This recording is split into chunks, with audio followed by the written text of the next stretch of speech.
This week on the Doughnut Box Podcast, we talk about how we pranked a family on a camping trip who was really ticking us off. I love that story. Then after that, on the jail report, we're going to talk about the Burrito Bandit from Texas. Why is he called that? You're going to have to show up to the jail report and find out.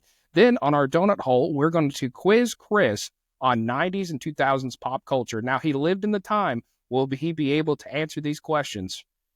Well, I'm ready to get the Game Boy out and let's see. And then on What Fries My Doughnuts, I am sick and tired of people kissing up in the workplace. There's too much of that going on and it needs to end right now. But you know what? We need to start this podcast. So let's roll the intro.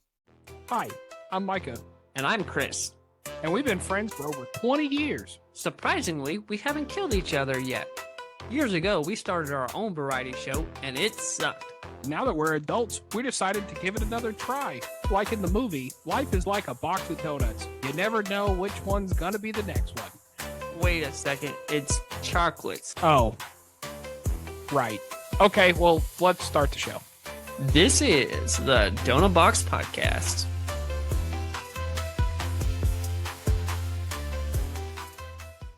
All right, Chris, here we are. We're on another episode of the Doughnut Box Podcast. Here we are. Live and in color. I keep saying that every week. I don't know. Maybe I should switch it up to another thing there. But we are so excited for another week. If you are listening to us over on Spotify, Apple Music, or anywhere audio related that we have our wonderful voices on, go find us at the Doughnut Box Podcast. That's DOUGHNUT Box Podcast over on YouTube. Go check us out. And also, if you want, go ahead and friend us, like us over on Facebook, Instagram. We on all the favorite socials, except for that TikTok, because we don't trust that China stuff. Anyways, so Chris, we are on another week. I'm super excited for this story. Like, I'm chomping at the bit for this thing. This is one of my favorites. So you ready to start with the old-fashioned donut? Yeah, let's get into it. All right, man. You want me to start? All right. Well, it's the old-fashioned donut, which is a story from our past. Chris, I'll let you start, man. I'm ready to get into it, but go ahead. So this story takes place, let me give you the timeline here. This story takes place around probably, I would think I was a junior in high, yeah, I was definitely a junior in high school. Micah was a sophomore, I believe. And so we always were at the church, and there was this certain family that Micah's parental units, they were in their small group, okay? And so we vaguely knew of them. But the dad, we weren't fans of him, and he was just kind of an odd duck. He made some off-color comments that made us go, Like, for example, and this is a family show, so I will keep it PG as possible. And granted, he said this in church, too, so. He said this in church in the middle of a tech team meeting, but I remember we were talking about how to do different angles with the cameras and what they could do in the church, and so I remember the guy that was teaching it, the guy was like, yeah, we can get him for close-ups, for weddings, for funerals. And the guy was like, what about circumcisions? And I was like, okay. And this guy he was kind of a straight-laced guy. And he had a very hands-off approach when it comes to parenting his kids. So for some reason, we decided to go on a camping trip with this family. Now, Micah's family and we would take camping trips all the time. But this particular family, they got invited on this camping trip. I have my theories, but I'm not going to go into that. So they come on this camping trip, and then who else was involved? Oh, there was another family that was involved. Yeah, or was it just the kid? You know who I'm talking about. Yeah. No. It was two families were involved. Okay, the two families. But what was kind of interesting is they rented out these 3 different campsites, right? And that other family kind of wasn't involved because the other campsite was kind of like away from it. But like my parents and this guy that we're talking about, the interesting fella and his family were kind of real close together. They were pretty much there, and they had like a shared space. They'd like set up the kitchen area where like all the food's being cooked like right in between there. But the other family, they were kind of off over here. So they were kind of doing their own thing. I think that's probably why you don't remember them being too much a part of it, because they kind of did their own thing. And then for whatever reason, they decided, because there was us and then that family who was kind of off over there, they had a son. And then one family who didn't actually join us, but their boys wanted to come too, they got dropped off. And so for some reason they were like, okay, we're going to put y'all at a campsite way over on the other side of the campground. And I'm sure that's probably because it's like, yeah, we don't want to hear y'all's crap. I'm sure that's probably what it was for the most part, but also that was a very bad idea. That was a very bad idea to put us off. Yeah. So we'll call this guy that we didn't like his family. We'll call him Jack Nicholas. Okay. We'll call him Jack. So Jack and his family, they were there, all that stuff. And I remember like his son, like granted, he was like 6 or 7. So 6 or 7-year-olds are like annoying. But like Jack didn't want to do anything with his son. Like he didn't want to throw like the baseball with his son or whatever. And he was like, okay, like his son wanted to go fishing. And he was like, all right, you two boys take him fishing. And it was really because Jack didn't want to like take his son fishing. My secret theory is he didn't know how to fish himself. And so he was like, all right, y'all got to teach him. So, but sorry to cut you off, Chris, but I'll say this. That was kind of our final straw because we were almost having to like play the whole little brother thing. And like, we barely knew this kid, right? Like we knew the family, but we like barely knew this kid. And basically they're like, okay, well, he's got to tag along with everywhere that y'all go when he goes fishing and everything. And we wanted to go off and do our own thing. And I remember it was like, no, you're going to stand on the pier and you're going to like teach him how to fish and like tie lures and stuff like that. And I'm going, isn't this his dad's job? Like, why are we having to do this? And yeah, go ahead. Sorry. Yeah. So I remember we did that. And then we went fishing and I caught this one little small fish. I shouldn't even kept it, but I was like, hey, we caught a fish. And I think that's when the other Chris and his brother Jay Rizzle, they showed up. And so we were like, okay, we're going to clean this fish. And we made a fire at our campsite. But I remember there wasn't much left on this little fish. And I cleaned it and there was a good bit of meat on it. And I remember Jay Rizzle taking like the best part of the meat of the fish. I didn't even get any of it. And so we were kind of like, all 5 of us are going to share this little fish or whatever. And I don't know if you remember this, but the whole reason that we kept that fish is because we were like, okay, we're going to do the survivalist thing and we're only going to eat what we catch. And like the only thing that we caught was this little fish. And it's like, well, if we want to eat, like that's what we're going to have to do. And yeah, poor Chris didn't get nothing. And old Jay Rizzle, he wasn't even there when we caught that fish. But anyways. Yeah. So we were already done with Jack. And I remember Jack had made some other comments and he was, I don't know, he just did some things that rubbed us the wrong way. And so I remember us being like, we're tired of this guy. And I remember it was right before dinner time. That's when Jay Rizzle and his brother Chris decided that they were going to stay. The family, like mom and dad weren't going to stay, but they were going to stay overnight and they were just going to bunk with us at our campsite. So I remember, I don't know how this came about, but I remember all of us talking somehow. Do you remember how the prank idea started? It was you and I, per usual. We were the instigators. And so the 5 of us were sitting around this campfire and we were like, we got to do something. Because it was like 8 o'clock and like everybody's like, okay, it's time for bed. Like we're going to go to bed. And we're like, nah, we got to do something. Like we got to do something. And so then we started talking about how much we did not like this guy. Chris and Jay Rizzle were like, yeah, we knew him from church too. And like, we don't like him neither. And this was kind of interesting because the other Chris was not very, at the time, he was not very vocal and like he wasn't very like he had opinions, but he wouldn't freely volunteer them like that. But when he's like, nah, I really don't care for somebody, it was like, oh, okay, like, okay, you don't like this guy neither. And the other guy that was with them, what do you want to call him? We'll big YouTuber now. Oh, that's a mean name. I'm not going to call him that. We'll call him Jared. Okay. Old Jared, he was like, yeah, I don't like him either, but he was down for whatever. Like basically you told him what to do. He's like, yeah, I'll go do it. And so we were like, okay, well, we got to figure out some way to get him. And so then we were like, all right, I know what we're going to do. This guy wanted to take up our time. We're going to take up his time and we're going to keep him up all night. And that's pretty much how that started. Now, we didn't really know how we were going to do it. Like we really didn't have a plan going into it. And I remember this campsite that we were at, it was around this big bend, like it was in this big bend of the lake. And it was also in a drought. And so it was kind of low and everything. And this pier that we had went fishing on earlier, we had taught old Jack's kid, how to fish off of. Part of it was on land, like, and it was one of those, I don't know how to describe it. I call it pier and beam, but it was like, you know, it has kind of the floaty bits in the water, but there's parts that not. And so there's like areas to get up under there and, you know, kind of, and so you could see their camp from there. And so I remember we were like, okay, we're going to go around the bend and we're going to, we still didn't have a plan. Like, we still didn't have a plan. We're just like, okay, we're just going to go take a look and see what's going on. And so I remember we crawled up under this pier and we're looking over there and they're asleep. Like, the lights are off, like, and we're just like, not for long, boys, not for long. And so the first plan that came up was, all right, and how this lake works, if you're familiar, shout out to Clarks Hill, Strom Thurmond, whatever you want to call it over there in Georgia. But the lakes over there, they kind of have this area that's raised, and like the actual beach area that's like down, there's like an area of gap right here. So you can kind of hide up against, and it's like tree roots and stuff. That's like right there.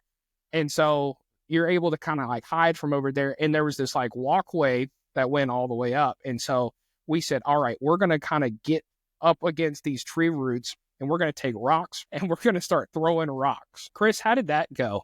How did that go? In Jack's campsite, it was Jack, his wife, his daughter, who was around our age, and then his son. And they also brought 2 big dogs with them. Two dogs. They had like a pretty big campsite. I remember like was the car alarm after? Or was the car alarm was after. The car alarm was after. So that was step 2. Rocks. Micah and Jared, and I don't remember if other Chris went. I don't know if Jay Rizzo went, but I remember Micah and Jared for sure went, and then we were communicating with them through the walkie-talkie, just to be like, yeah, hey, we had 2 walkie-talkies, and we're like talking back and forth, and we went radio silence when we went like up against those tree roots. And so me and Jared were throwing rocks, and like nobody's budging. Like, the dogs weren't doing nothing was happening. And so I remember the first time like something actually happened, I said, all right, I'm sick of this. Like, we're gonna have something happen. I remember taking this big rock and I went kind of up the path and I went and threw it up against the tent. And one of the things that we were not particularly happy about too was so at the time, which as I've gotten older, I kind of understand this now, but we were of the mindset of like, if you're camping, you're roughing it. Like, you don't have AC, you don't have running lights. Like, you need to like have fire, lanterns, that sort of thing. This guy had like full extension cords with AC, with all this stuff. And we're like, oh yeah, yeah. Like, we're like, oh, Chrissy boy, like, we're not gonna have this. And so anyways, so that was part of the other frustration. So I took this big rock and I chucked it up against there. And I mean, I'm talking the whole tent went doom and like came back. And of course the dogs are going nuts at this point. And so I ran as fast as I could back over there, and me and Jared are like hiding up against these tree roots, and like everybody's ducked under this pier, you know, everybody else is ducked under this pier. And he comes out there with a flashlight, he's like investigating and whatnot. And so after that, we kept throwing rocks and even big rocks. But after that, like, he didn't come out. Like, nobody was coming out. Nothing was happening. So we were like, all right, that's not working. And so we reconvened under the pier and we said, all right, here's what's going to happen. He's not going to be able to withstand not having AC very long. And so the power box was right around the corner. And so me and Jared, we snuck over there and we unplugged the power cord and we waited a few minutes. And also, teenage boys are not very patient. If a plan's not working, we moved to another plan very fast.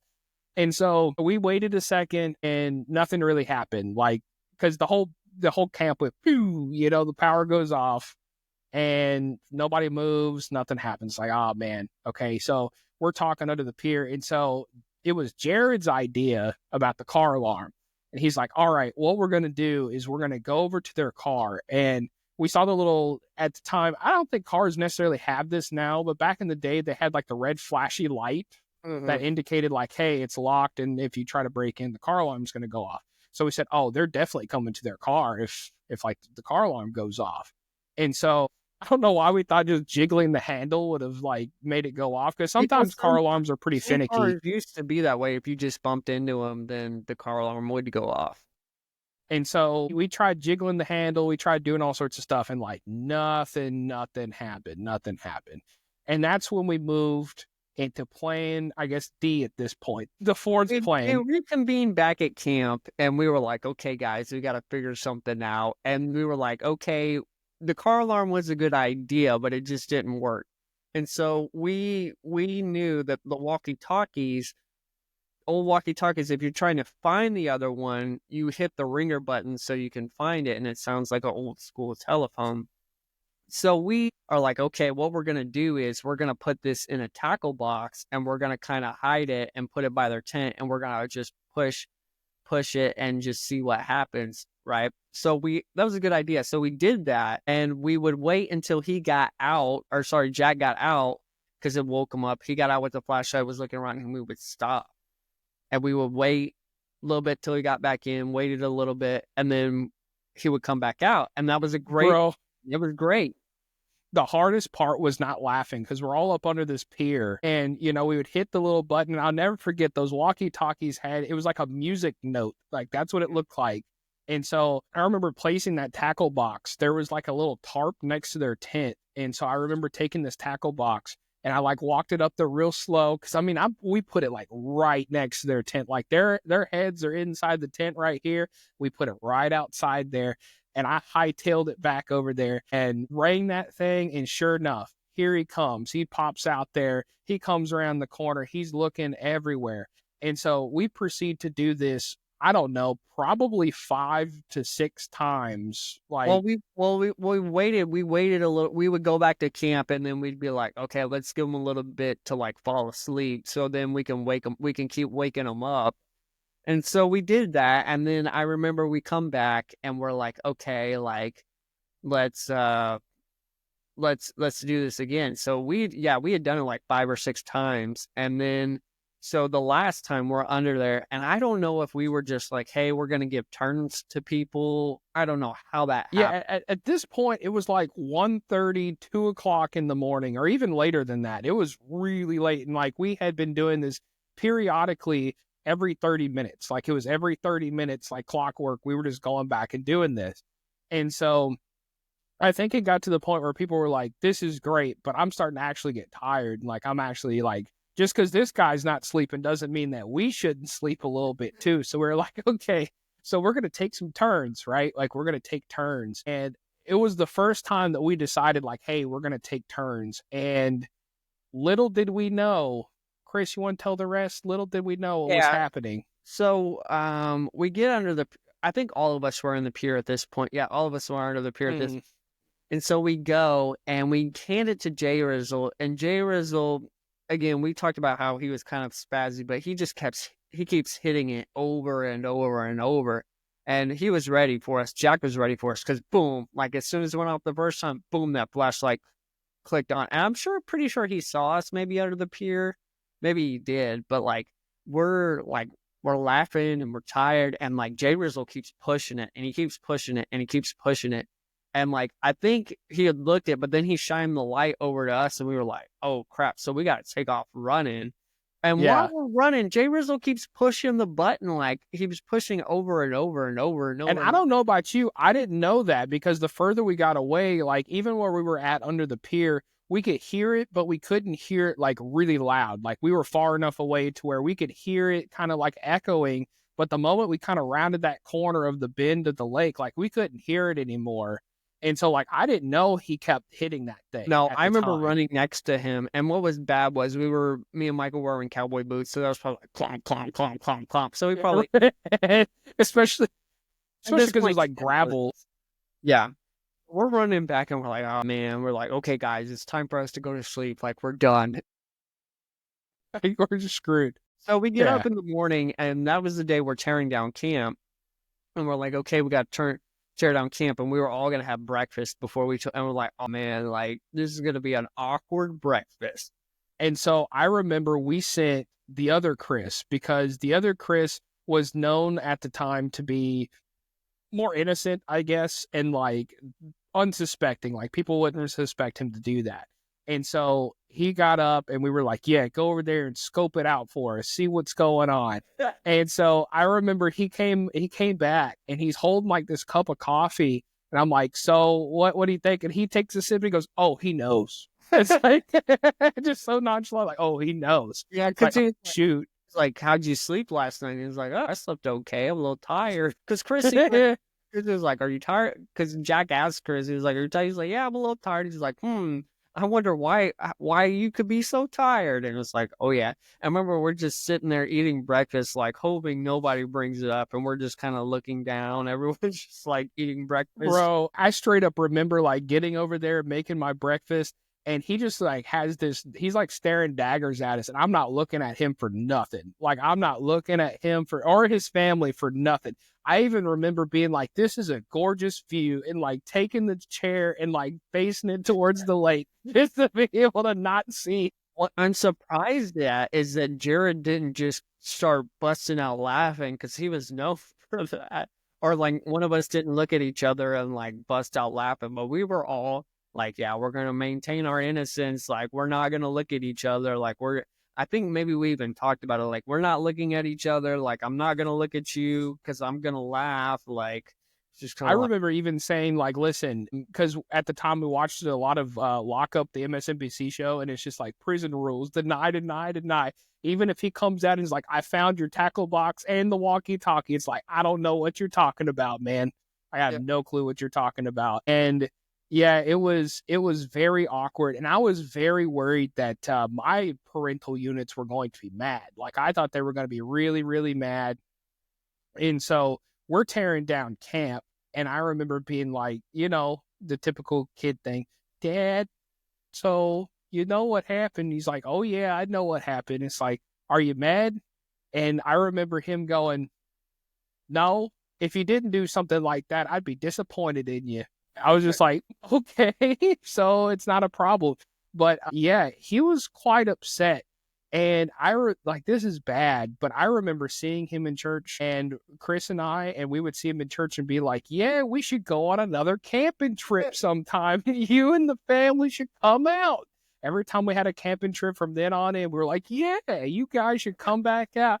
And he just had this look on his face, bro. And he like never let that down. I never seen somebody like, I wouldn't say it was a grudge, but at the same time, like that look in his eyes every time he saw us. What's weird is we weren't friends with his daughters, but she ran in the same circle. I'm surprised she never brought that up. Like she never brought it up or was like, you guys are jerks for doing that. Like I never heard anything about it past that day. Like, no, she even went to my high school. And I remember saying that joke too of like, oh yeah, my family's going on a camping trip. And she was just kind of like, yeah, we're not going on another camping trip with y'all. But she wouldn't like acknowledge it or nothing. Like she wouldn't acknowledge nothing. So I don't know. We got them good though. I mean, we kept them up all night and whatnot. And I remember even from then, like when the five of us would see each other at church, it's just like, yeah, if they got on another camping trip, what are we going to do next time? Like we had plans and everything.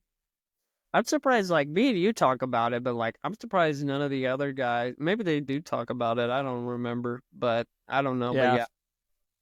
Who knows? Oh, man, I love that story. It was, I don't know, it was really, really fun. It's always fun to mess with. Listen, if you're going to go on a camping trip with teenage guys, one, don't make them be babysitter to your kids and make them do dad responsibilities while you sit on your behind. That's one.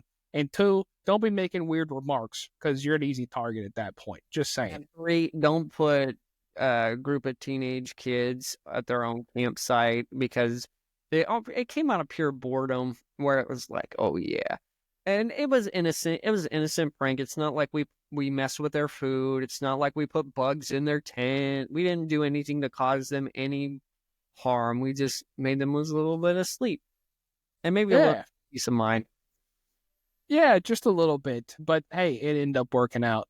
So I love that story. All right, man. You ready to move into our next segment, which has plenty of other fun stories? That is our jelly donut, and that is our jail report. Chris, I've got some interesting ones per usual. So we're going to start off with Florida Man. Gotta love Florida Man. We should do a jelly donut segment where it's all Florida Man stuff. But anyways, So this one I dub the invisible suspect. I've dubbed all these different names, but the invisible suspect. So there was a Florida man, and he had one too many drinks. He was stumbling around a public park late one night, and when police came to check on him, because he was stumbling around being all crazy, he panicked and attempted to escape, but he threw a blanket on himself, called himself Harry Potter, and says, "You can't see me." Like Yeah, like Harry Potter, like the visibility cloak. And so he threw the blanket on himself and just started walking around very slowly and says, "You can't see me. I'm just like Harry Potter." And so the officers clearly took him in. And according to the body cam footage, they were nice about it. They just simply walked over to him, grabbed his arm, arrested him. He was charged with public intoxication. But you're a wizard, Harry. He tried to... Did they take the blanket off? Yeah, they took the blanket off of him. I can just see him going, "Hey, buddy, there you are." And it's like, "Oh, let's take you to jail, huh?" I don't know if it was just one too many drinks, if you know what I mean. Maybe it was drinks and stuff like that. But anyways, so the next one here, as I alluded to in the intro, this one is the Burrito Bandit. So this is here in the wonderful state of Texas. A hungry Texas man walked into a gas station. He grabbed one of those gas station, the little cold burritos that you can heat up in the microwave that they have at the gas station. But he grabbed one of those and he strolled past the cashier without paying. But instead of making a quick getaway, he literally went outside, sat on the curb, started eating right in front of the store. So the police get called, and right about then, he was halfway through, and with more incriminating evidence, he had a little bit of guacamole and sour cream on his mouth, which they also pictured and added to the police report as well. Did they just No, he got arrested for theft, but when they asked why he didn't run, he simply replied, "It was a good burrito." So, hey.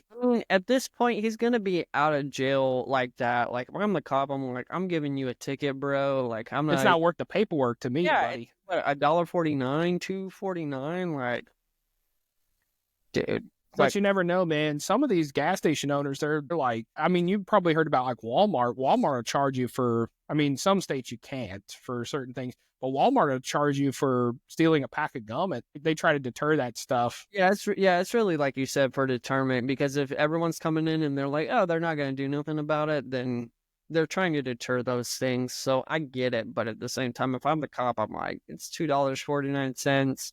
Here's your ticket. Be on your way, sir. No, I definitely understand. So this next one is dubbed the fake name fail. This one is very interesting. A Kentucky man with an outstanding warrant thought he was going to outsmart police when he got pulled over. They asked for his name and his identification, and he provided a name, all right, but it was somebody else's name. And guess what? That person also had an outstanding warrant. So Exactly. So when they ran the fake name through the database, of course, this guy has a warrant. And so they end up arresting him anyways. And then that's when they found out that that's not actually the guy. So he ended up getting identity fraud, providing false information to law enforcement, and getting charged with his warrant. So that was quite interesting. So, if you're going to use a fake name, it's kind of a Russian roulette there, apparently. It's like you might have a problem. Okay. So, thought that was pretty funny. All right, the next one here, the drunk Uber escape.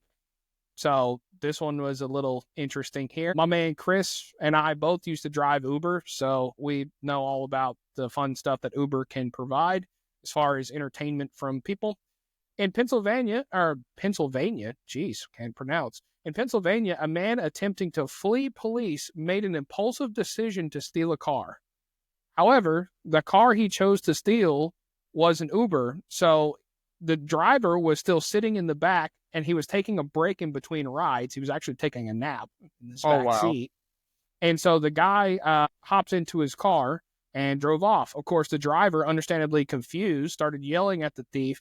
He also had a dash camera, which I do recommend if you're an Uber driver, just in case something happens.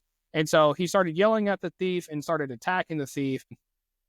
The thief then panicked and tried to negotiate his way out of the situation while speeding down the highway. Eventually, the police caught up to him because he was getting attacked by this driver, so he's forced to pull over. And so his brilliant getaway plan didn't end up working out, and he ended up getting Grand Theft Auto, driving under the influence, and kidnapping. Yeah, I was going to ask So, kidnapping charge. I was like, they probably tacked that on. oh Dude, yeah, they're going to tack that on. it's crazy what Uber drivers have to do or deal with. I saw a video of a guy, and he was like driving, and there was a girl in the back seat, and this dude like opens the door and is like, "Who is this? Like, who is this person? Da da da. Let me see your phone." And she was like, "It's a Uber ride. It's an Uber ride." He was like, "Well, where's the Uber app? Da da da da, bro." And he was like, then he was about to like punch the guy in the face. He was like, "You better be an Uber driver. You better be," and like da da da da.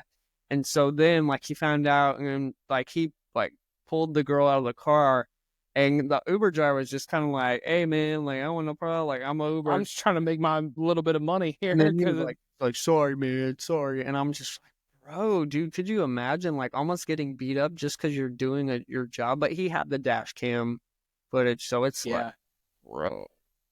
Yeah, I'm telling you, those dash cams are pretty invaluable, both the front facing and the rear like, towards the people. Because, these Uber drivers, they be getting into some accidents and, where people will cut them off and things like that. And, I've even been in a situation where I've got into an accident where I wish I had a dash camera, because anytime you rear end somebody, they're going to say it's your fault. And it's like, wait a second. No, that guy was the problem. But anyways, Uber drivers have to go through a ton. All right. So the next one, the ATM tug of war. So a Georgia man had a bright idea of stealing an ATM. You've probably seen this before, where people try to steal ATMs by putting a chain around it and dragging it away with the truck. And then later on, wherever they take it, then they try to bust into it and get the cash. Unfortunately, the ATM was more securely fastened to the ground than he expected. So instead of ripping the machine out of the ground, he ended up snapping the chain. And even worse, he pulled the truck's bumper off in the process. So he sped away, but they identified the truck based on the bumper, and it was actually due to some bumper stickers.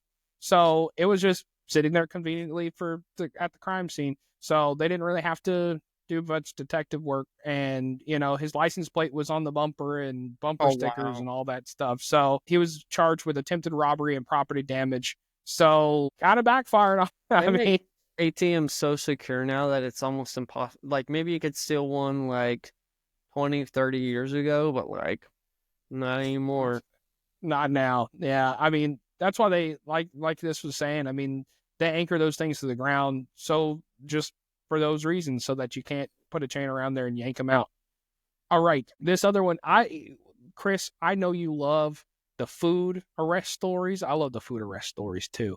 And this one made me think about the shift leader, those reels on Instagram. This is the chicken nugget negotiator. So a Florida woman, and so not Florida man, Florida woman, with an active arrest warrant was spotted at a McDonald's drive-thru ordering a Happy Meal as well as a large fry when officers approached the car and informed her she was under arrest. She refused to go quietly. Instead, she tried to take the deal and said she would only turn herself in after she got her order of chicken nuggets and her large fries. So, but the officers weren't amused, and they said, you gotta leave. And so they cuffed her and they took her to jail. And according to the police report, she screamed and tried to swing at one of the officers and said, "At least let me get my nuggets." And I can't say the other word. There you go. But she was charged with a resisting arrest, a failure to appear in court, and having that outstanding warrant. But it does remind me of the jail report story from a few weeks back, where the guy tried to bribe officers with some Taco Bell. Yeah. But it's like, instead of trying to bribe him, she just said, let me get my chicken nuggets first. Yeah, they're not like, I don't care about your chicken nuggets. I'm the shift leader. I don't care about your chicken nuggets. This is McDonald's. It's just like, this is McDonald's. You got a warrant? All right. Got a couple more here. So this next one, the undercover drug dealer buyer. So in California, a not so bright drug dealer approached a man on the street, tried to sell him illegal substances. The problem, he was trying to sell to an undercover cop. And the undercover cop wasn't, typically undercover cops are approaching them, trying to, try to make them do something illicit. No. This guy was like, "Hey man, you want to buy some?" Right to the cop. So instead of realizing it was his mistake, the dealer actually haggled with him over the price and insisted that, hey, I'm giving him a good deal. or said, hey, I'm giving you a good deal. And the officer played along for a few minutes and then arrested him. So he was charged with drug possession and intent to distribute. But like, apparently he kept pressing too.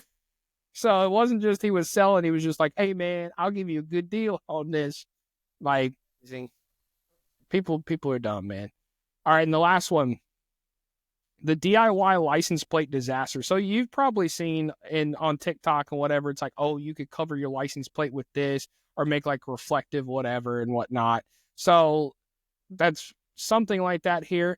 But there was a New York driver was pulled over when officers noticed that there was something obviously off about this person's license plate. Upon closer inspection, they realized it wasn't a license plate at all.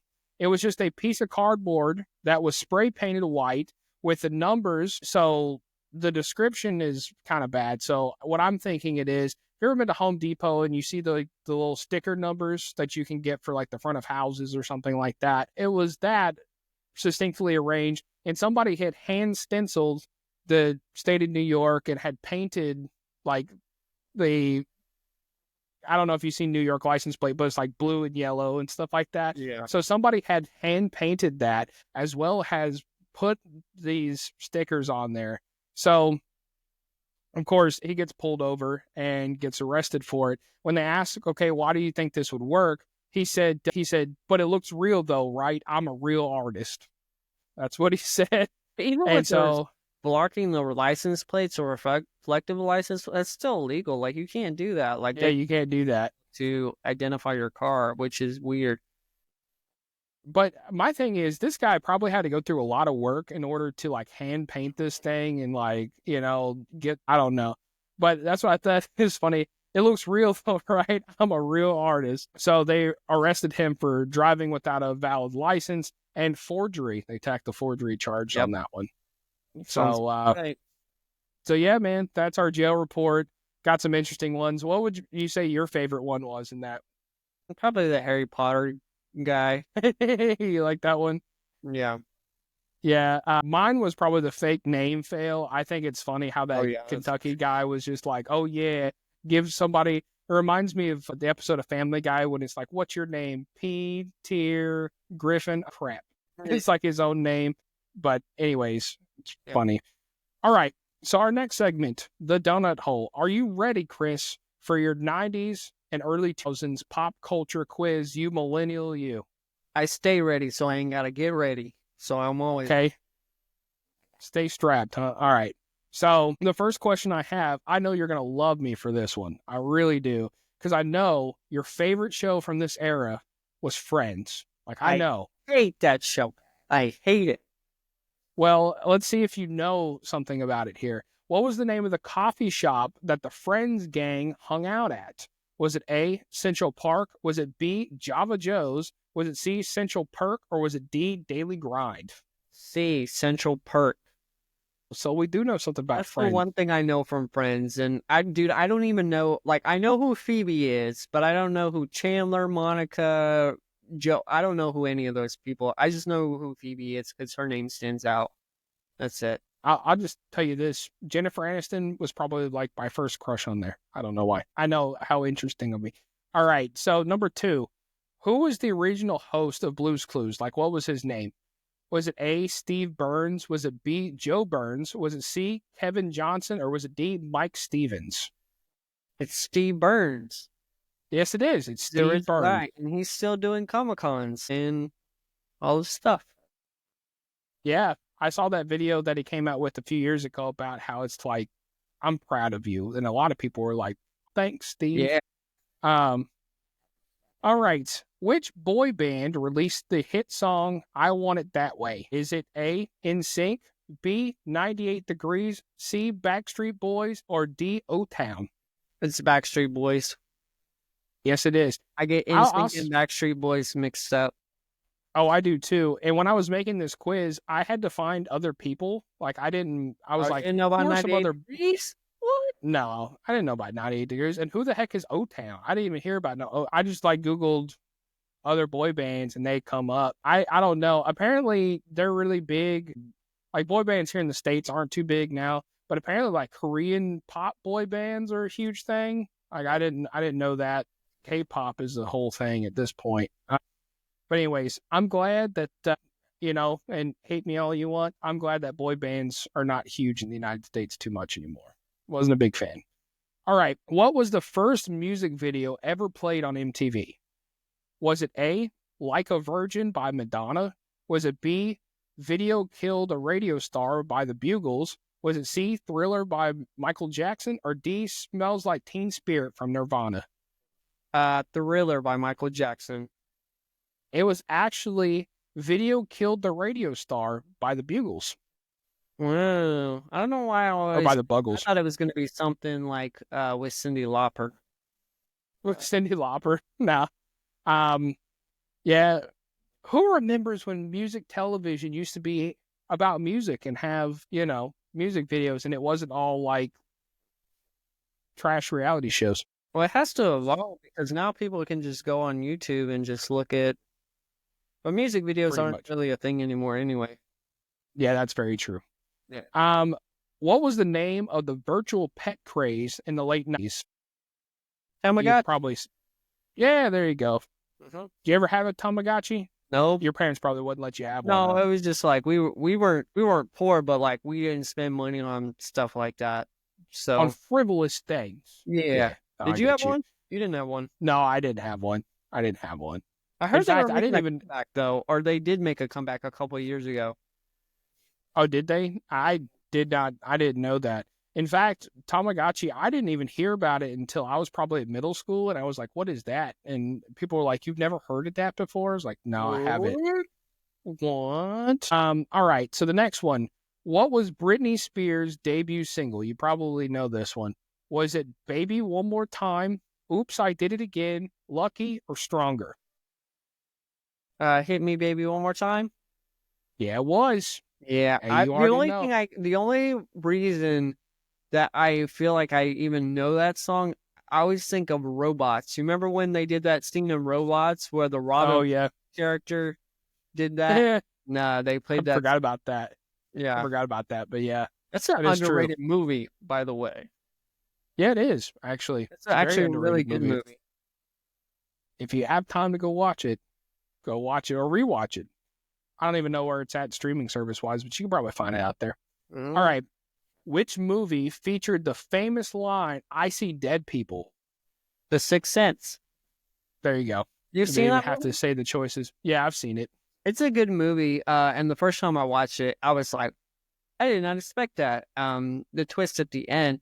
But there are parts of that movie that still creep me out. And I'm like, but it is a well-made movie. Yeah, for sure. Whatever happened to that guy, Haley Joel Osment? He's in some things now, but he kind of like disappeared. Isn't his sister like bigger? I think. Yeah, Emily Osment, she was in Hannah Montana, but now she's in that. She was in Young Sheldon, and then they got their own spinoff That show. spinoff. Mhm. Yeah, what is it? Georgia and Mandy's first or whatever. wedding. Yeah. Yeah, which that was something I was talking with my wife about the other day. It's kind of interesting. I don't ever remember a show that had, because that's like a spinoff from a spinoff. Like, Mhm. I don't remember ever seeing like a spinoff from a spinoff like that. Maybe like Joni Loves Chachi, but I feel like that was just a spinoff. That was just a spinoff. wasn't- It wasn't two spinoffs, but at the same time, like Young Sheldon and the other show, that doesn't even feel like Big Bang Theory. It doesn't even feel like the same, like Nah, connected. It's weird. yeah, and I think a lot of it has to do with it's because the Big Bang Theory is kind of they're living in California. It's they're all nerds, right? They're all comic nerds and things like that, and very high level physicists and things like that. And then you go to Young Sheldon, where the Young Sheldon is smart, but it's Texas, and like the dad's a football coach, and like the mom works for a church. It's like a totally different vibe for sure. Totally different. So, anyways, what was the name of the high school in the show Lizzie McGuire? Did you ever watch that show? I don't think you were allowed to. Read off the options though. Was it A, Hill Ridge Junior High, B, Westwood Middle School, C, Sunnydale High, or D, Bayside High? I feel like it's A or B. Is it B? It was actually A. It was Hill Ridge Junior High. I've said this on the podcast, but I haven't said this on the video podcast. my dad approved of me watching that show. You know why? Why? 'Cause it was on the Saturday morning lineup.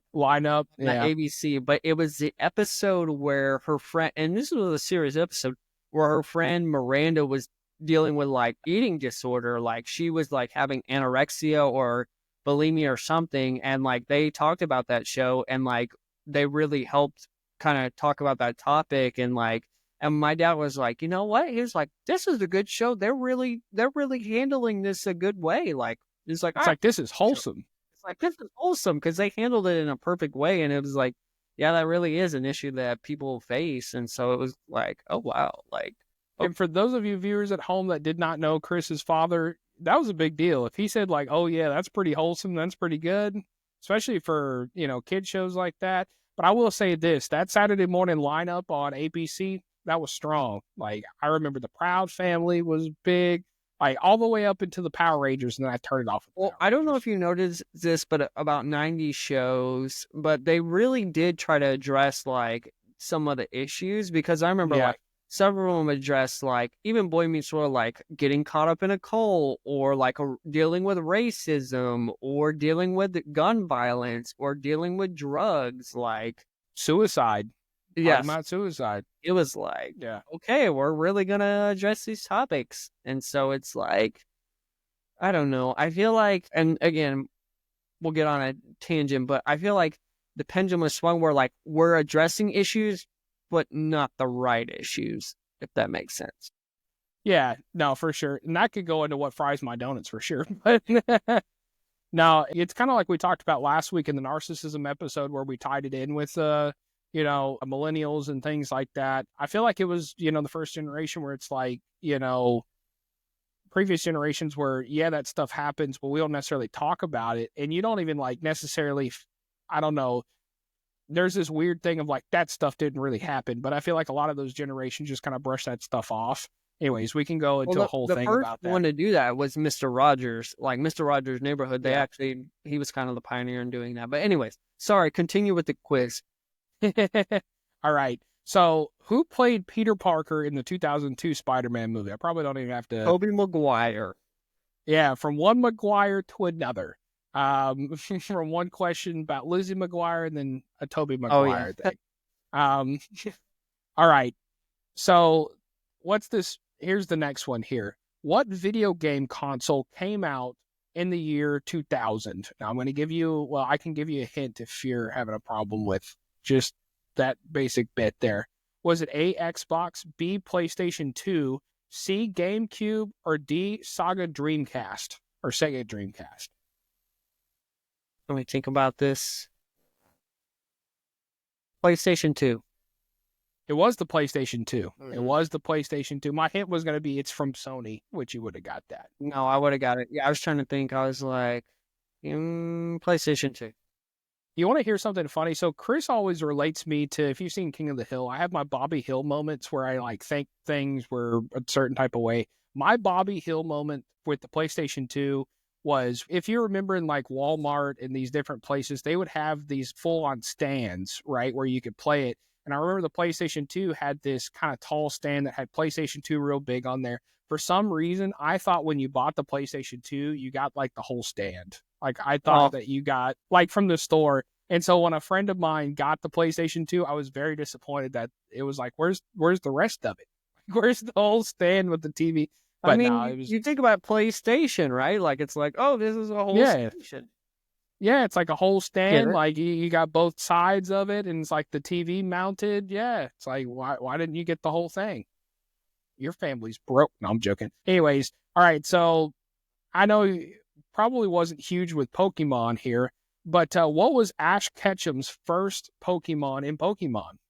Was it yeah, there you go. Did you ever really watch Pokemon or anything like that? I mean, I wasn't really either. I remember my parents let me watch Yu-Gi-Oh! Once. Yu-Gi-Oh! Was way darker than Pokemon. Yeah, it was, which I think was kind of weird. But I remember after watching Yu-Gi-Oh! The first time, they were like, oh, no, heck no. They're like, we're not letting you watch none of that. You remember kids on the playground? They'd be like, yeah, they'd be bringing their whole wrist thing. They'd be like, let's. Oh, yeah. I'd be like, Yeah, they'd be going hard, bro. I summon sorcerer star or whatever, they'd be going hard, bro. I remember like I wanted to like not that I wanted to get into it, but I remember I had like maybe you remember this, but I had this guy like give like one of the kids on the playground was like, I'll give you all these cards. Come to find out they were like nothing cards, of course. yeah. And so everybody's like, oh, yeah, you want to have a Yu-Gi-Oh battle with me? And I had no clue what I was doing, and I would lose in like 2 You got seconds. annihilated. I did watch Digimon, though. You ever watch Digimon? Digimon I did. It was like Pokemon, Yu-Gi-Oh, Digimon. Digimon was beta. The only thing I remember about Digimon was there was like, in Pokemon, they had Charmander, right? And like Charizard. And then I remember Digimon's like main character was like a dragon-esque character. It's the only thing I remember about that. Anyways, we're going on millennial tangents today on different things here. All right, we just got a few more left. What was the name of Destiny's Child's final lineup before they were disbanded? Was it Beyonce, Kelly, and Michelle? Was it B, Beyonce, Kelly, and Latriva? Was it C, Beyonce, Kelly, and Farrah? Or was it D, Beyonce, Michelle, and Solange? C. It was actually A. It was Beyonce, Kelly, and Michelle. Yeah. Oh, Kelly Rowland. Whatever happened to Kelly Rowland? She's still making some stuff. Is she? Mm-hmm. I remember she was on that Future song, "We Ain't Gonna Never End." I used to love that song. Yeah, Kelly, she's still making some stuff. Yeah. Good old Destiny's Child. All right, next question. What was the name of the online messaging platform that was used in the early 2000s? Now, this was the one that was really known for instant messaging. Was it MSN Messenger, or was it AOL, Yahoo Messenger, or ICQ? It was AOL. It was AOL. AOL used to be huge. Yeah, it used to be a big deal. In fact, AOL Instant Messenger was actually AIM. I remember that was the thing. Yep. For instant messaging. All right. What was the color of the original iPod? Was it black, white, silver, blue? White. That's right. They actually didn't start coming out with color for quite a while. It was white for a bit. All right, last one, and then we got some other questions here. Which 90s animated TV show featured characters named Yakko, Wacko, and Dot? Was it A, Tiny Toon Adventures, B, Animaniacs, C, Pinky and the Brain? The Animaniacs. Yeah. Were you allowed to watch the Animaniacs? I watched it once, but I was not allowed to. Yeah, my parents always thought it was annoying. Like, it wasn't that I wasn't allowed to watch it. They just thought it was annoying. I always think the theme song is, but it's not this. I always think, we're the Animaniacs, Propaniacs. That's what that makes me think. Oh, yeah. That's the Animaniacs song. Yeah, I never watched Animaniacs. Did you ever watch, the last choice that I didn't say was DuckTales? Did you ever watch DuckTales? That was actually one of my favorites. I actually like that one a lot. Yeah, I did watch old DuckTales. DuckTales. All right. So that leads me to our 90s and early 2000s question. Did you have a favorite snack or candy that came from that era that you still crave today? Or it doesn't necessarily have to come from that era, but just something that maybe you ate back then, or like a tribute to the 90s.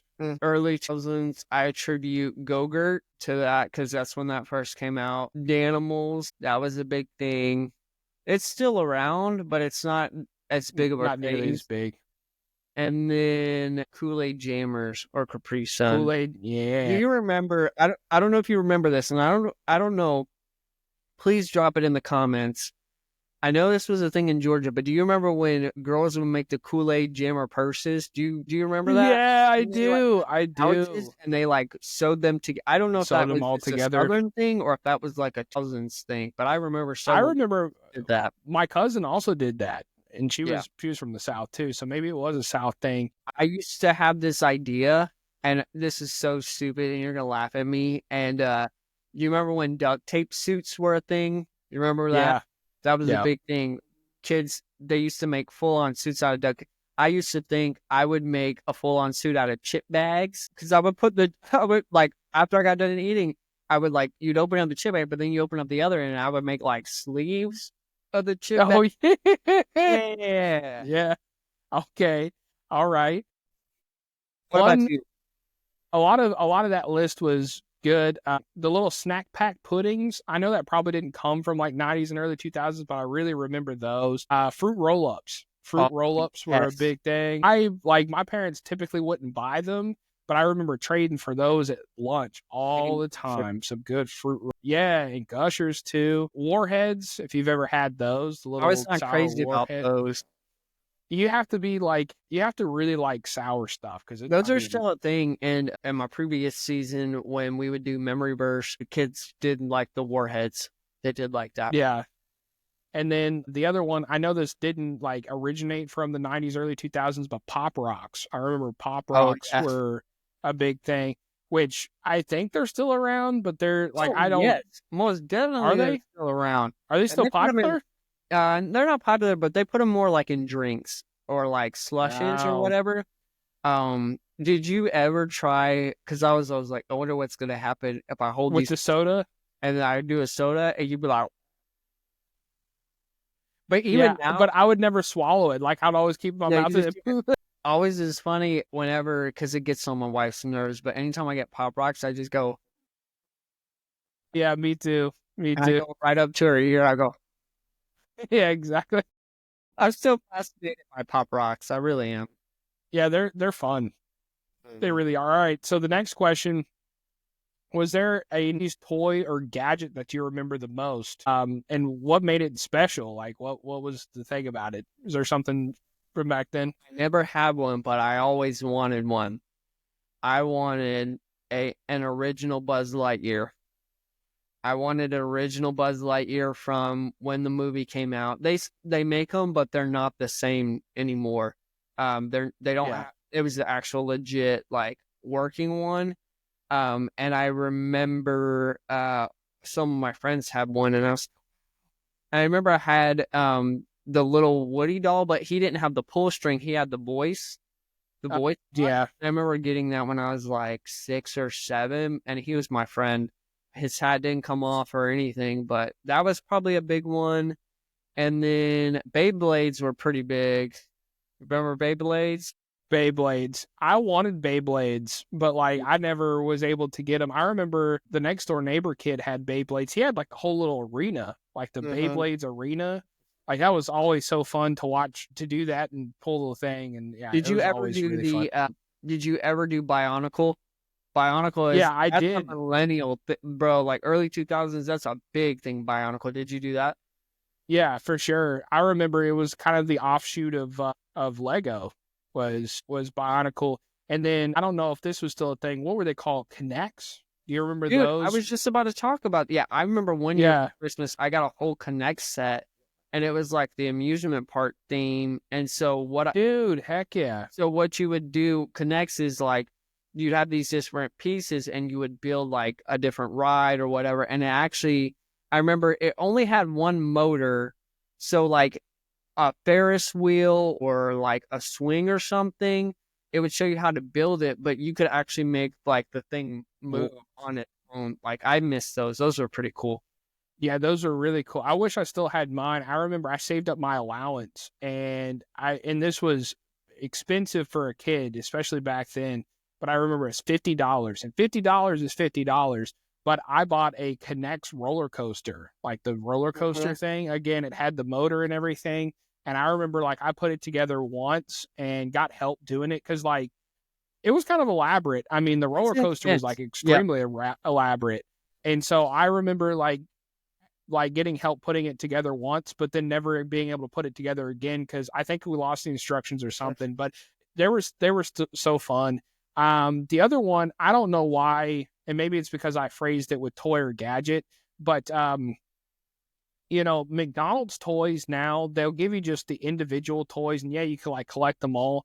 But I remember in the 90s, they had, and this one in particular was the Inspector Gadget. When Inspector Gadget, the movie came out, it was like they had all the different pieces that you could collect. And I remember that was the only toy that I collected all the pieces and had like the head and like it had like a specific arm on each side and like the legs were different. I don't know whatever happened to it, but I remember being so proud of that thing. And like each piece did something else, something different. It was pretty cool. Yeah, the only one I remember from McDonald's, they had the Star Wars when Revenge of the Sith came out. And actually, funny enough, that's coming back in the theaters because it's about to be the 20th anniversary. Oh, Crazy. man. Makes me But feel old. I remember it was when Spy Kids CD was about to come out. And this is how I knew. That friend that we brought to church that insulted Micah for breaking his leg. This is how I knew she was a liar, because we got the 3D glasses and we got these comic books and the toys came with them. And I remember her being like, "Oh yeah, I've already seen that movie." And I was like, "It's not even in theaters yet. How have you seen it?" And it was like, okay, but you guys, you were really big about Playmobil. Like Playmobil, Yeah. very big for you. Yeah, and that's if for those of you who don't know, it's a German toy. It's kind of like Legos, kind of not. It's got a lot of adjustable pieces and things, and yeah, it was pretty fun. A lot of snap together pieces as well. Like I had the airport, and actually one of my favorite sets, and we bought it from a flea market there in Germany. Was it was like a Western jail thing, and I don't know if you know this. This is kind of funny. You know, most people or most kids would play a certain type of way. I don't know why. I'd have that Western jail set up and I would be like, okay, he got arrested for such and such. And like, I would sentence them to like, okay, you're going to be in jail for 90 days. And for like a kid, it's like, oh, 90 days is a long time. And I would literally count it out and make sure that dude stayed in his cell for 90 days. And then I'd release him, be like, oh, he's out. So now I remember that one was really cool. But the other part that was cool about that is they had like boats and all sorts of stuff, and like the boats floated in water. Like, you know, yeah, they're really cool. All right, so next question here: was there a song or an album from the '90s that instantly just brings you back memories, or early 2000s? Yes.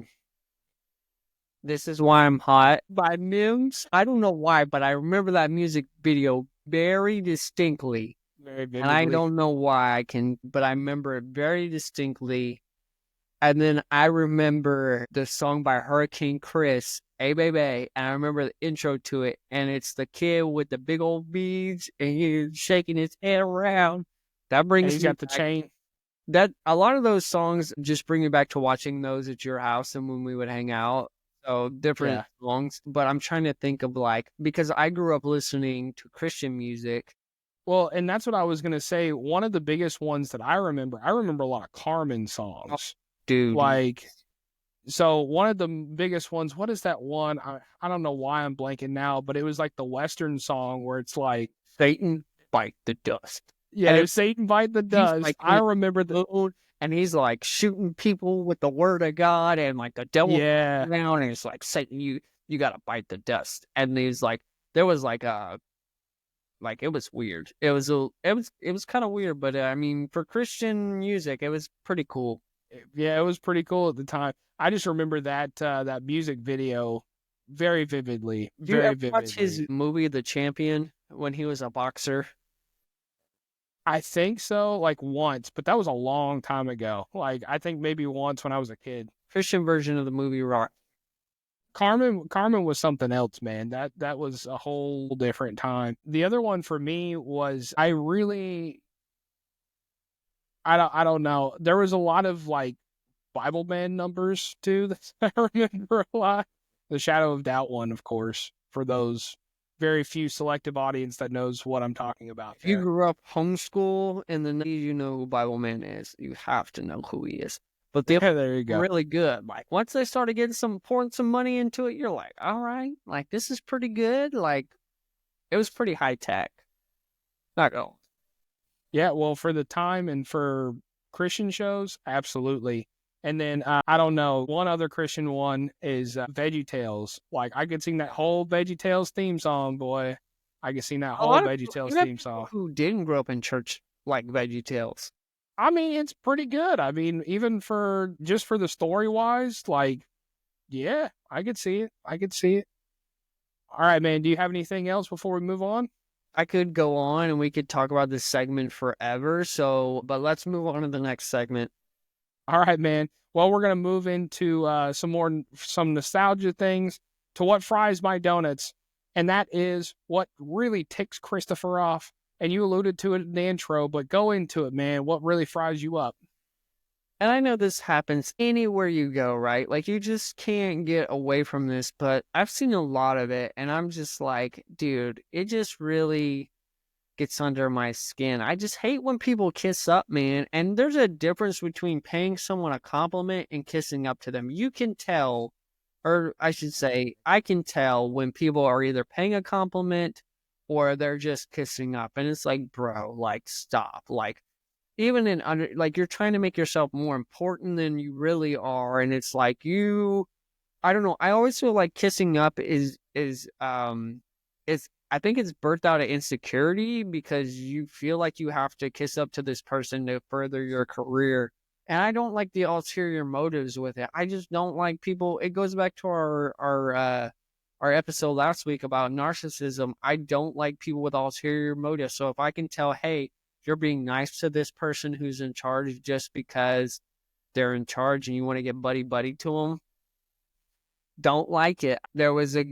There's a guy that I saw, and he went up and talked to a very famous person and was like just paying him all these compliments, but I could tell he didn't mean it. Like, he was just kind of saying it so that he could kind of get it in and kind of made himself look good so he could just kind of get next and buddy. But like, I feel like people in those situations who are the high level of this person I was talking about, they can recognize that. They can tell, like, it's like what Michael Scott said. It's like the Andy Bernard situation, right? And I was just thinking that. Yeah, I was just thinking when that. Andy is like kissing up to Michael Scott versus when Dwight does it out of genuine loyalty to Michael because he genuinely loves Michael as a person, and that's just who Dwight is. But Andy is doing it so that he can get a leg up. And I remember Michael Scott being like, I know what it's like to have my butt kissed, and it does not feel good.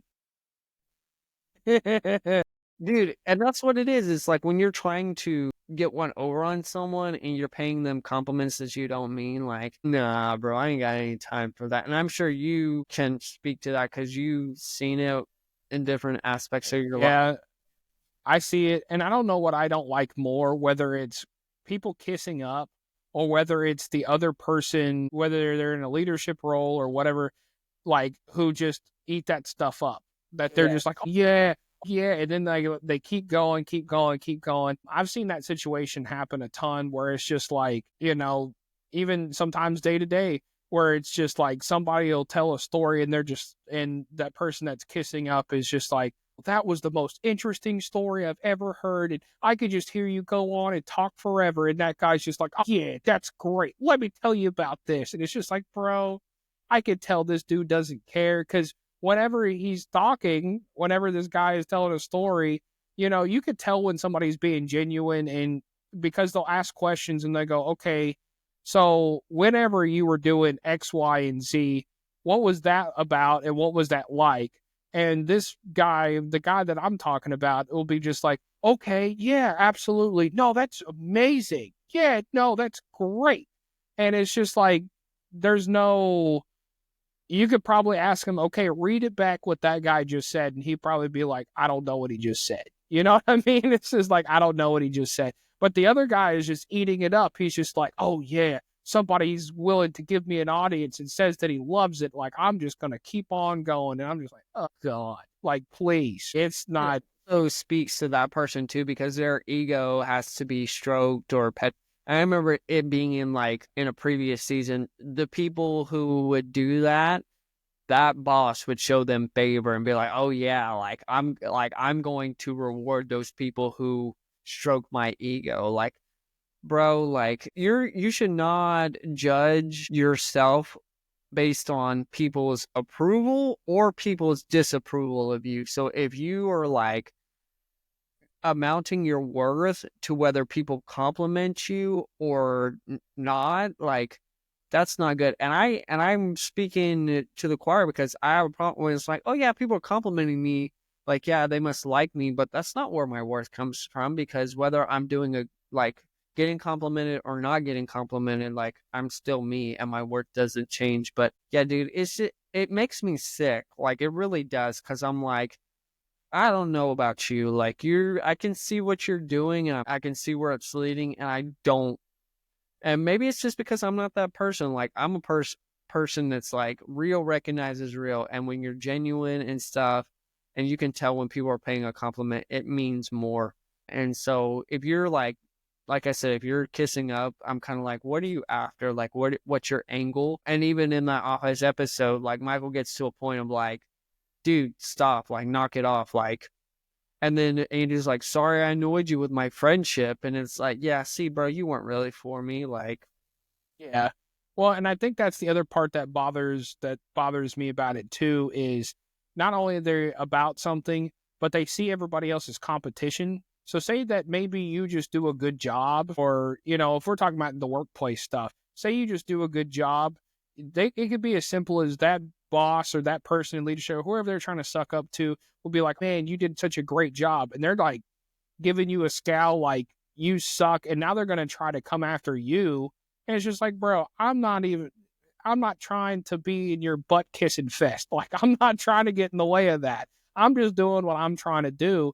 I think a lot of it is just they playing games. It's like, I ain't trying to play a game. I'm not trying to be a part of none of that. It's like, if you feel like that's what you need to do, again, I think a lot of it is you're just trying to disguise either that you're not good at your job, or you're trying to be lazy, or you're trying to get one over, and you're mad that it's like, again, real recognize real, and somebody else recognize like, hey, because a lot of times whenever you do a good job or something like that, you showing them up because they ain't doing what they're supposed to do because they're putting all their effort into butt kissing. So exactly. And that is too, a lot of those people, they don't work hard, so they have to make it up. That's going to be their path to success. It's not going to be, I'm going to work hard and do a good job. Their mindset is, I'm going to get close to the boss. I'm going to be the favorite, and then they'll put me in. And it's also sickening when that does happen, when you're like, homie, like, if I would have done that, I would have gotten fired. But homie does that, and he, like, nothing. well, somehow, tell me how this is, but somehow it's like people will do that, and it's just like, well, he doesn't do a good job, and he sucks, but he's a nice guy, and it's like it's always like, well, he's a nice guy, and like, and the other part is a lot of these people play the pity game too. Like they'll be the first one to be like, well, I've got 3 kids at home, and da da da, and they'll build their side story, and so the moment that something flips or turns on them, it'll be like, oh, well, I've got these kids at home, and I've got these problems and all this other stuff. And it's just like, and then they'll use whatever, the boss or the leader, some sort of emotional attachment from when they've talked about them and sucked up to them, and say, well, remember, see, you've got kids too, so you know how it is. And then before you notice this whole thing, and then all of a sudden they're getting favor, and you're going, wait, but they suck. Yeah, it's a whole thing. It's a whole Crazy. That's how I feel. So I'm of the mindset like my work will prove itself. If you like me, cool. If you don't like me, I don't have to kiss up to you to get you to like me. I'm just going to be myself. So I'll put it to this way. In a professional environment, I'm not there to make friends. Like, if you like me and we end up being friends outside of work, that's cool. But at the same time, like, I'm not there to make friends. The only person I got to make sure that I'm good with is the person who controls my paycheck. Other than that, it's like, I ain't got to be friends with nobody. Now, I'm going to be friendly and cordial to you, and still going to be very professional, even if you screwed me over. But at the same time, I'm not there to make friends. Like, it's strictly business. When you get into that mindset, you get into business, Yep. So, well, that's great. Switching gears, we're going to move into a positive note. We're going to end with our positive advice. And Micah, I'm going to let you take it away, my friend. All right, man. It's funny because we didn't really confer on what he was doing for what Fries My Doughnuts. And so for what I have for my eclair this week is talking about conflicts, particularly maybe even at work. So especially because we do this episode, and this episode drops on Monday. So we're, maybe you're listening to this on Monday morning. Maybe you're somewhat in the week or something like that. But conflicts, I just want to remind you, are opportunities for growth, learning, and to strengthen relationships. Now, sometimes it's not worth it to do that, but I just want to say if you're going into a week and you're in a conflict with somebody, you know, you can take that as an opportunity to either grow or set boundaries for those things. So if you feel like, hey, this is a relationship that is worthwhile and needs to be sewn into, take those opportunities as, okay, I am going to resolve this conflict, but we're going to do it with a smooth, level head regardless. The next point is take a breath, always keep a level head about you, because anytime, whether you're in a conflict, big or small, if you're flying off the handle, nothing's ever going to get accomplished. The other person's going to be defensive. It's not going to work out really well. And then the other thing, too, is it's very important to, if you're in the middle of a conflict, a lot of times you have a lot of opinions and you have a lot of things that you want to say. The most important part, if you're in the middle of a conflict, is to listen first, then react. And I feel like that's the point that is missed a ton. And I'm guilty of it, too, because, again, maybe you've been sitting there all weekend from something that Susie Lou, who on Friday said to you that's like, oh, yeah, she was bumping her gums and I ain't about to play that. And you've been thinking about that all weekend. But at the same time, this is a coworker that, I'm using the coworker example, but this is a coworker that you have to work with every single day of the week. And you have to work with them to get things accomplished. Now, I'm not saying that you have to go be their best friend, but you got to resolve it at least enough to be collaborative, because if you don't, what's going to end up happening is they might not want to be collaborative with you. Now, if you try to resolve the conflict and they don't want to be collaborative with you, that's on them. But if you give the effort and you take a breath, you listen to what they're saying and you say, okay, I hear your side, and you truly listen, a lot of times you'll be able to understand where they're coming from. And if you come at it with a level, calm, cool approach, and they truly hear you, they'll understand where you're coming from. And even if they don't agree with what you're saying, you can find some sort of middle ground and move forward from that. So that's my advice, is just, one, it's an opportunity to learn and grow from conflicts, whether that is in the setting boundaries of, hey, I'm not going to play this game and you need to stop right here. Or, hey, maybe I'm a little off on that and maybe I need to, work on myself a little bit. It's always an opportunity to grow. Take that breath, stay calm, and listen first.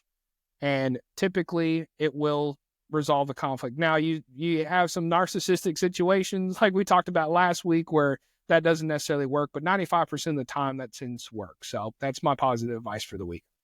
Yeah, good stuff, man. Sometimes you got to be a peacemaker, but that doesn't mean you be a peacekeeper, right? And never touch conflicts. Conflicts is always good.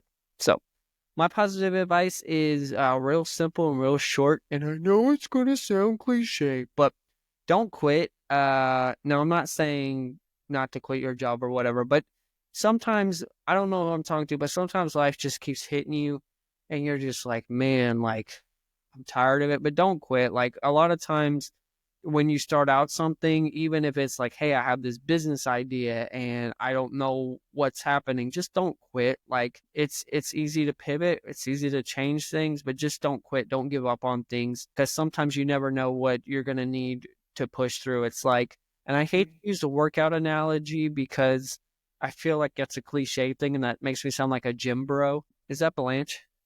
Yeah. She waited all episode until the positive advice, and now she wants to make her cameo.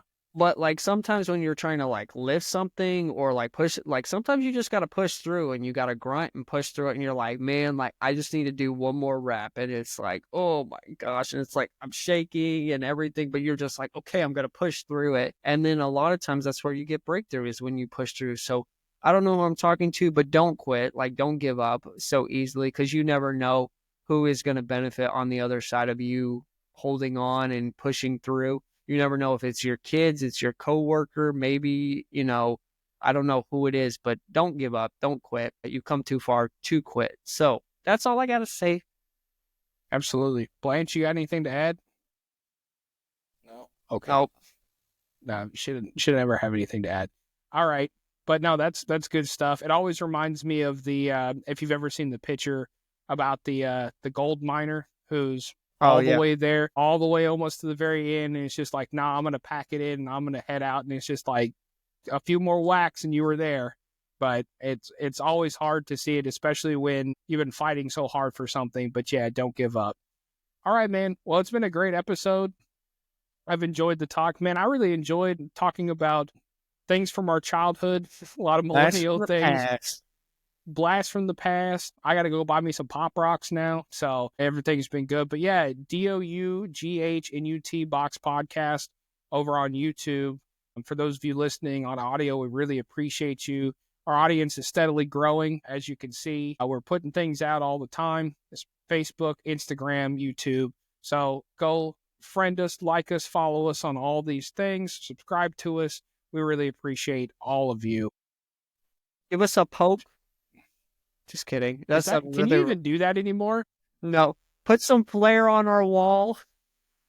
Remember when people used to put the little flare buttons? Put the little flare. Yeah, it's talk about old school stuff. Kids these days wouldn't even know. It'd always be that weird old person on Facebook that hit the poke button and you're just like Mr. Leatherwood. Anyways, that guy would always do that. All right. Well, I think it's time to wrap it up, and I think it's time for the Starship to take us out. I'm Micah. And I'm Chris. And this has been the Doughnut Box Podcast.